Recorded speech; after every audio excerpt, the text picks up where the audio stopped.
ಪಾಲಿಫೈಬರ್ಗಳು ಉಂಟು ಮಾಡುತ್ತಿರುವ ಅಪಾಯ, ಅದು ದೇಹಕ್ಕೆ ಸೇರ್ತಾ ಇರೋ ರೀತಿ, ಮುಖ್ಯವಾಗಿ ಮಕ್ಕಳು ಅದನ್ನು ಧರಿಸುತ್ತಿದ್ದಾರೆ. ಪಾಲಿಫೈಬರ್ಗೆ ಸುಲಭವಾಗಿ ಬೆಂಕಿ ಹತ್ತಿಕೊಳ್ಳೋದ್ರಿಂದ ಅವರು ಅದಕ್ಕೆ ಅಗ್ನಿ ನಿರೋಧಕ ರಾಸಾಯನಿಕಗಳನ್ನು ಲೇಪಿಸ್ತಾರೆ. ಈ ರಾಸಾಯನಿಕಗಳು ಕ್ಯಾನ್ಸರ್ ಕಾರಕ ಅಂತ ಗೊತ್ತಾಗಿದೆ.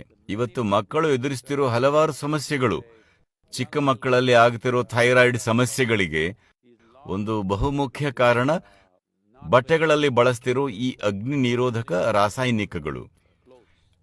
ಆಟಿಸಂ ಮತ್ತು ಇನ್ನೂ ಹಲವು ಸಮಸ್ಯೆಗಳು ಇದಕ್ಕೆ ಸಂಬಂಧಪಟ್ಟಿವೆ. ಇದರಿಂದ ಎಷ್ಟು ಸಮಸ್ಯೆಗಳಾಗ್ತಿವೆ ನಮಗೆ ಗೊತ್ತಿಲ್ಲ, ಆದರೆ ಖಂಡಿತ ಅನೇಕ ಸಮಸ್ಯೆಗಳು ಉಂಟಾಗ್ತಿವೆ.